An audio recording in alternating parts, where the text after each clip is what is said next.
నమస్తే. శ్రీ మాత్రే నమః. శ్రీ గురుభ్యో నమః. శ్రీ విశ్వావసు నామ సంవత్సరంలో మే నెలలో ధనస్సు రాశి వారికి ఎలా ఉండబోతోంది?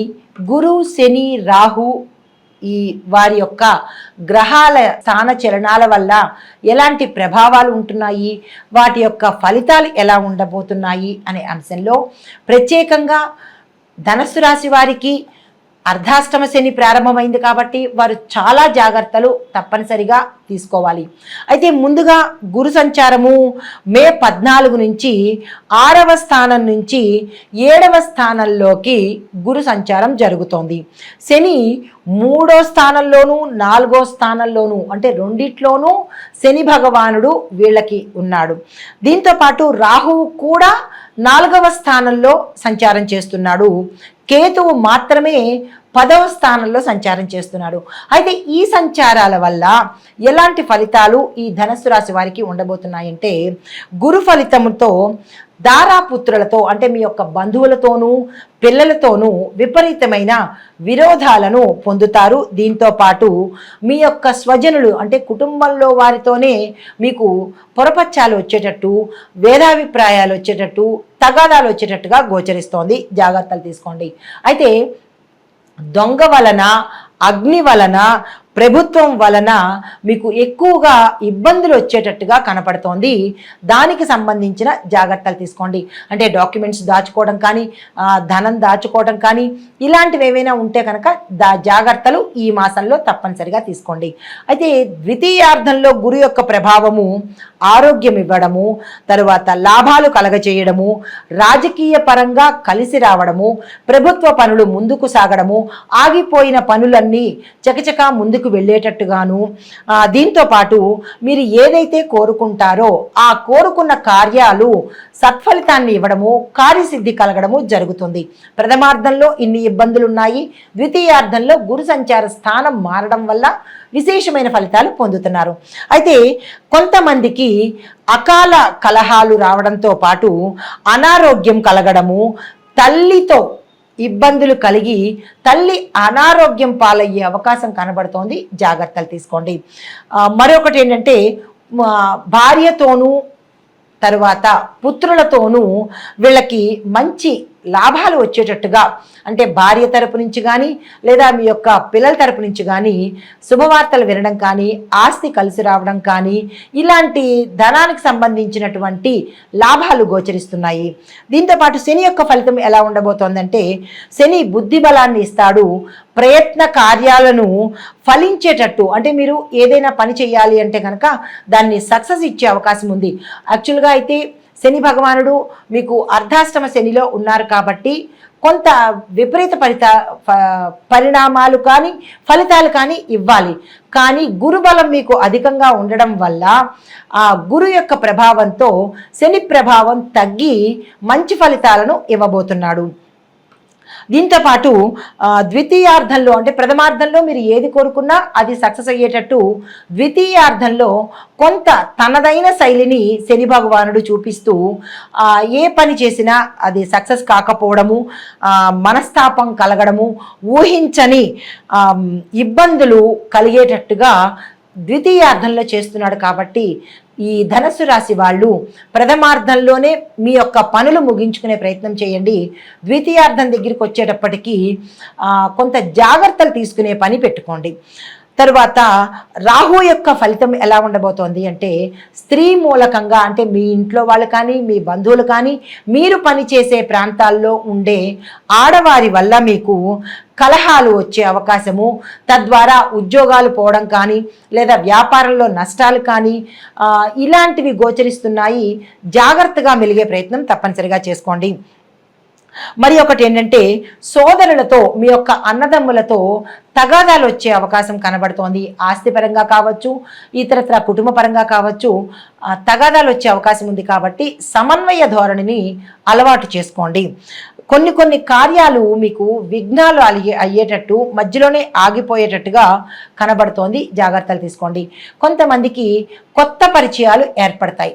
అది ఏ రాశిలో ఉండే వారికైనా, స్త్రీలకైనా, పురుషులకైనా, ఏ రంగంలో ఉన్న వాళ్ళకైనా సరే ఈ రాశిలో ఉండేవారికి కొత్త పరిచయాలు ఏర్పడబోతున్నాయి.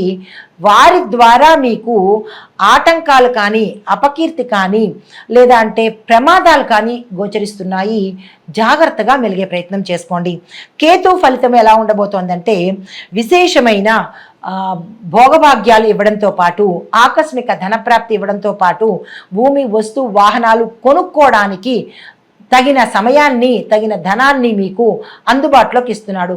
అంటే ఈ రాశిలో ఉండేవారికి శని భగవానుడు ప్రథమార్థంలో మంచి చేస్తున్నాడు, ద్వితీయార్థంలో ఇబ్బందులు పెడుతున్నాడు. గురువు ప్రథమార్థంలో ఇబ్బంది పెట్టి ద్వితీయార్థంలో మంచి చేస్తున్నాడు. శని భగవానుడు ప్రథమార్థంలో సుఖపెట్టి ద్వితీయార్థంలో ఇబ్బంది పెడుతున్నాడు. కేతువు అన్ని అంటే ప్రథమార్థంలోనూ ద్వితీయార్థంలోనూ కూడా చాలా చక్కని ఫలితాలను ఇవ్వబోతున్నాడు.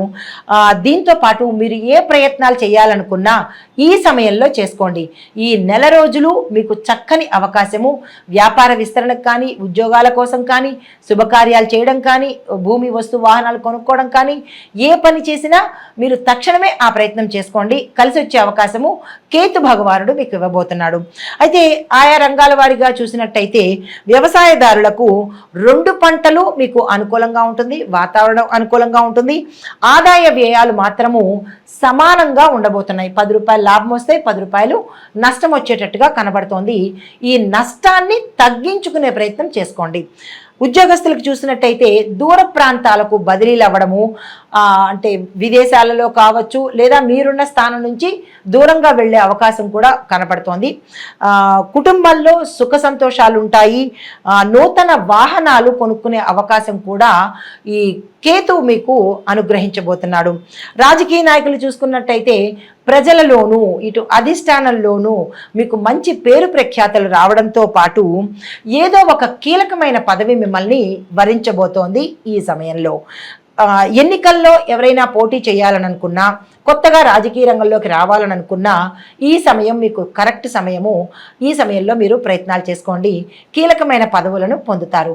మరొక విశేషం ఏంటంటే ఇక్కడ మీరు ఏదైనా పని చేసేటప్పుడు లేదా ఏదైనా పథకాలు ప్రవేశపెట్టేటప్పుడు కొంత జాగ్రత్తలు తీసుకొని మీ శ్రేయోభిలాషుల్ని కనుక్కుని చేసినట్టయితే ప్రమాదాల నుంచి తప్పించుకునే అవకాశము, ఒకంత రాహు ఫలితంగా ఇబ్బందులు పడే అవకాశం గోచరిస్తోంది. మిగతా అంతా బాగుంది, కానీ రాహు ప్రభావం వల్ల కొంత ఇబ్బంది పడే అవకాశం ఉంది. జాగ్రత్తలు తీసుకోండి. విద్యార్థులకు చూసుకున్నట్టయితే ఇది అనుకూలమైన సమయము. జ్ఞాపక శక్తి పెరుగుతుంది. మీరు ఏ పని తలపెట్టినా, అంటే క్యాంపస్ ఇంటర్వ్యూస్ కావచ్చు, లేదా కొత్త కాలేజీల్లో సీట్స్ కోసం కావచ్చు, పోటీ పరీక్షల్లోకి వెళ్ళడానికి కోసం కావచ్చు, లేదా విదేశాలు వెళ్ళి అక్కడ స్థిరపడాలనుకున్న ఈ సమయము, ఈ 30 రోజులు మీకు అనుకూలమైనవి. గురు ప్రభావం చేత మీకు మంచి సమయము. దానికి తగ్గ ప్రయత్నాలు తప్పనిసరిగా చేసుకోండి. అయితే మరి ఒక విశేషం ఏంటంటే ఈ రాశిలో ఉండే వారికి నక్షత్రాల వారీగా చెప్పదగిన సూచన, మూలా నక్షత్రం వారు గణపతి ఆరాధన తప్పనిసరిగా చేసుకోండి. గణపతి ఆలయ దర్శనం చేసుకోండి. ప్రతి బుధవారము విద్యార్థులైతే గరికమాలను సమర్పించండి. అదే వ్యాపారస్తులు, కుటుంబీకులు అయితే కనుక తెల్ల జిల్లేడు పువ్వులను స్వామివారికి ఆలయంలో కానీ మీ ఇంట్లో కానీ పూజ నిమిత్తంగా ఏర్పాటు చేసుకోండి. తెల్ల జిల్లేడు పువ్వులు గుర్తుపెట్టుకోండి. అయితే పూర్వాషాఢ నక్షత్రం వాళ్ళు శుక్రవారం రోజు రాహుకాల సమయం చూసుకొని మేడి చెట్టుకి 20 సార్లు ప్రదక్షిణ చేసుకోండి. మళ్ళా చెప్తున్నాను, పూర్వాషాఢ నక్షత్రం వాళ్ళు శుక్రవారం రోజు రాహుకాల సమయంలో మేడి చెట్టుకి 20 ప్రదక్షిణాలు తప్పనిసరిగా చేసుకోండి. ప్రదక్షిణాలు చేసుకునేటప్పుడు మీ యొక్క సంకల్పం కానీ, మీ యొక్క కష్టాన్ని కానీ చెప్పుకొని ప్రదక్షిణాలు స్టార్ట్ చేసుకోండి. తర్వాత ఉత్తరాషాఢ నక్షత్రం వాళ్ళు ప్రతి ఆదివారము సూర్య నమస్కారాలు చేసి సూర్యుడికి రాగి పాత్రలో అర్ఘ్యాన్ని ఇచ్చే ప్రయత్నం తప్పనిసరిగా చేయండి. ఎప్పుడైతే సూర్యుడికి పూజలు చేశారో లేదా అర్ఘ్యాన్ని ఇచ్చారో ఆ సమయంలో నియమాలు పాటించాలి. మాంసాహారము నిషేధము, మద్యం కూడా నిషేధము. జాగ్రత్తలు తీసుకోండి. ఇది ఈ రాశిలో ఉండే వారికి చెప్పదగిన సూచనలు, గ్రహ ఫలితాలు, పరిణామాలు. నమస్తే.